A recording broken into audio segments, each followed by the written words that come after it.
आज हम आपको बताएंगे उस तस्वीर के बारे में जो सोशल मीडिया पर मायावती के साथ खूब वायरल है, और मायावती ने क्या कहा है वो भी सुनाएंगे और बताएंगे कि किस तरीके से बिहार में बीजेपी का पूरा ओबीसी बुके दिखा है। और बात सुधाकर सिंह की। नमस्कार, आप देख रहे हैं आज का यूपी और बात करते हैं मायावती। मायावती को एक राहत की बात मिली है। राहत क्या है? वैसे तो मायावती उत्तर प्रदेश की 4 बार मुख्यमंत्री रही हैं, बसपा एक बड़ी पार्टी रही है, लेकिन आजकल थोड़ी सी डामाडोल है। उत्तर प्रदेश में वोट प्रतिशत घट रहा है, कोई सांसद नहीं बचा है। एक विधायक थे उमाशंकर सिंह रसड़ा से, एक और विधायक की एंट्री हुई जिनका नाम है पिंटू यादव। पिंटू यादव रामगढ़, बिहार की रामगढ़ सीट से मात्र 30 वोटों से जीतकर पहुंचे हैं। बड़ी जद्दोजहद के बाद जीते तो दिल्ली पहुंचे। दिल्ली में उन्होंने मायावती से मुलाकात की। दरअसल बसपा की एक मीटिंग थी जिसमें बिहार समेत जो दक्षिण के राज्य हैं बसपा के अनुसार, उसमें वो एक समीक्षा बैठक कर रहे थे और इसी जीत पे वो पहुंचे विधायक जी। विधायक ने जो है वो माला दिया। माला देने के बाद एक तस्वीर खूब वायरल हो रही है जिसमें मायावती कुर्सी पे हैं और विधायक जी जमीन पर हैं। लोग इसे अलोकतांत्रिक देख रहे हैं, लोग इसमें मनुवाद देख रहे हैं, लोग इसमें बहुत कुछ देख रहे हैं। हालांकि मायावती बिहार में कुछ अलग देख रहे हैं। मायावती ने एक लंबा ट्वीट किया। उन्होंने अपने पार्टी के नवनिर्वाचित विधायक सतीश यादव यानी पिंटू यादव का भी जिक्र किया। वो लिखती है, बीएसपी में बिहार की प्रदेश यूनिट सहित देश के कई राज्यों की कल नई दिल्ली स्थित पार्टी केंद्रीय कार्यालय में हुई समीक्षा बैठक में बिहार स्टेट बीएसपी के वरिष्ठ पदाधिकारियों तथा वहां से पार्टी के नवनिर्वाचित विधायक श्री सतीश यादव भी मौजूद रहे। समीक्षा में अन्य बातों के अलावा यह बात सामने आई कि मतगणना वाले दिन 14 नवंबर को विरोधी दलों के असामाजिक तत्वों द्वारा किए गए उपद्रव में बीएसपी के विधायक की गाड़ी तथा प्रशासन की गाड़ियां क्षतग्रस्त की गई, जिसे काबू करने हेतु पुलिस द्वारा रात में लाठीचार्ज किया गया, जिसमें बीएसपी के कई कार्यकर्ता गंभीर रूप से घायल हुए। इसको लेकर जिला की पुलिस द्वारा शासन के दबाव में बीएसपी के लगभग 250 कार्यकर्ताओं व अन्य 1000 अज्ञात पर कई एफआईआर दर्ज कर उसके आड़ में पुलिस सिर्फ बीएसपी कार्यकर्ताओं को परेशान कर रही है, जबकि पहले इस घटना की निष्पक्ष जांच होनी चाहिए और उसके बाद ही कोई कार्रवाई होनी चाहिए। अतः बीएसपी की मांग है कि इस मामले में सही व निष्पक्ष जांच हो तथा जब तक ये जांच पूरी न हो जाए तब तक इस पर कोई पुलिसिया कार्रवाई, गिरफ्तारी आदि ना की जाए, तो यही उचित होगा। बात उन्होंने उस घटना का भी किया जिसको लेकर खूब चर्चा रही, क्योंकि देर रात तक सतीश यादव, पिंटू यादव जो विधायक हैं, उनका रिजल्ट नहीं आया था। इसी चुनाव से एक और समीकरण भी नजर आया, क्योंकि यहाँ पे एआईएमआईएम ने पिंटू को समर्थन दिया था। जब वो जीते तो उनके साथ बसपा के साथ एआईएमआईएम के भी झंडे बैनर नजर आ रहे थे। क्या उत्तर प्रदेश में भी कुछ ऐसा होगा जिसे लोग एमडी फार्मूला कह रहे हैं, एमवाई के बरक्स यानी मुस्लिम यादव के बरक्स, मुस्लिम और दलित, क्या ऐसा चलेगा? हालांकि कमाल की बात है जो विधायक हैं वो भी यादव समाज से आते हैं। फिलहाल तस्वीर की भी चर्चा है और बसपा के विधायक की भी चर्चा है। और अब बात करते हैं दिन की दूसरी खबर की। बात बिहार की है। बिहार में नीतीश कुमार 10वीं बार मुख्यमंत्री के तौर पर शपथ लिए। कभी इस गठबंधन से, कभी उस गठबंधन से।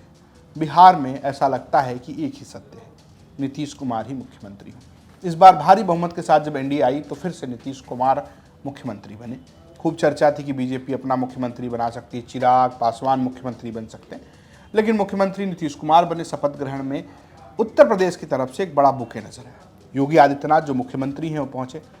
मुख्यमंत्री कई राज्यों के थे, लेकिन नजर जो रही वो ओबीसी नेताओं पर रही। केशव प्रसाद मौर्य तो पहुंचे ही पहुंचे, साथ में कौन पहुंचा? वो घटक दल जो यूपी में बीजेपी के सदस्य हैं, यानी एनडीए के सदस्य हैं। ओम प्रकाश राजभर जो बिहार में उनके खिलाफ ही चुनाव लड़ रहे थे, वो भी मौजूद थे। संजय निषाद जो यहाँ पर मुंह खोलकर एकदम आलोचना करते हैं, सरकार की सीधी आलोचना ना करे तो प्रशासन की आलोचना करते हैं, जो निषादों के हित और आरक्षण की बात कर रहे हैं, वो नजर आए।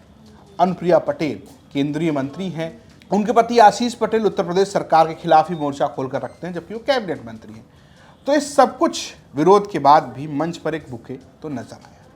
क्या ये सहेजना है? क्या 27 से पहले की तैयारी है? क्या बीजेपी समझती है कि जो बिहार में है वही यूपी में है? ओबीसी, गैर यादव ओबीसी को इकट्ठा करके रखना होगा तभी चुनाव जीता जाएगा। ये सारी बात हो रही थी। निकलते निकलते अनुप्रिया पटेल ने क्या कहा है आप वो भी सुन लीजिए। मैं ढेर सारी बधाई देना चाहती हूँ, शुभकामनाएं देना चाहती हूँ एनडीए के सभी साथी दलों को और नए हमारे मुख्यमंत्री जी और उनके मंत्री परिषद के सभी सदस्यों को। सभी लोगों ने बहुत मेहनत की और बिहार की जनता ने झोली भरकर आशीर्वाद दिया है। बहुत सारी अपेक्षाएं भी हैं और हमें पूरा विश्वास है एनडीए की सरकार प्रधानमंत्री मोदी जी और नीतीश जी के मार्गदर्शन में, नेतृत्व में जनता की उन अपेक्षाओं को पूरा करेगी। और बिहार में पिछले कुछ वर्षों में जो डबल इंजन की सरकार ने विकास किया है, आने वाले 5 सालों में और भी ज़्यादा तेज़ गति से विकास बिहार की जनता को देखने को मिलेगा। और मैनिफेस्टो के जो भी प्रॉमिसेस किए गए हैं वो हमारी सरकार पूरा करेगी। अब चलते हैं दिन की तीसरी खबर पे। बात एक दुखद खबर की। जी हाँ, सुधाकर सिंह घोसी के विधायक अब नहीं रहे, चर्चा में खूब रहे। खांटी समाजवादी नीम की पेड़ की सियासत करने वाले जमीनी नेता थे सुधाकर सिंह, अब उस दुनिया में नहीं रहे। सब लोगों ने उन्हें एक तरीके से श्रद्धांजलि दी। आप देख सकते हैं अखिलेश यादव, शिवपाल यादव, योगी आदित्यनाथ, केशव प्रसाद मौर्य, तमाम जो नेता हैं उन्होंने एक एक करके उन्हें श्रद्धांजलि दी। और श्रद्धांजलि ही नहीं, जब वो की मैदानता में आखिरी सांस थे और वहाँ से अपने घर घोसी आए, दोहरी घाट पर उनका अंतिम संस्कार किया गया, तो घोसी से दोहरी घाट तक ऐसी भीड़ उमड़ी, ऐसा लगा कि मानो वो अपने नेता को श्रद्धांजलि देने आए हों। 2023 के उपचुनाव में बीजेपी की सरकार में उन्होंने सपा के टिकट से ये चुनाव जीता था। दारा सिंह चौहान एक हैवीवेट कैंडिडेट थे जिनको उन्होंने चुनाव हराया था। चर्चा में रहे। अखिलेश यादव उनके बेटे को सांत्वना देते नजर आए हैं और लोग कह रहे हैं कि घोसी में समाजवाद का एक घर या कहिए एक बड़ा वृक्ष अब नहीं रहा है। फिलहाल आज की यूपी में इतना ही। देखते रहिए यूपी तक। नमस्कार। भोजपुरी गाना बजे ढोड़ी से ऊपर अब भाभी के आगे बढ़िए ना पाई। ऐसा बात नहीं खे, भोजपुरी में तो गाना बाटे, हे राजा जी ये करे तरहल हा जरूरत मुहूर्त खूबसूरत, यो तो भोजपुरी है। बहुत शानदार गाना जी।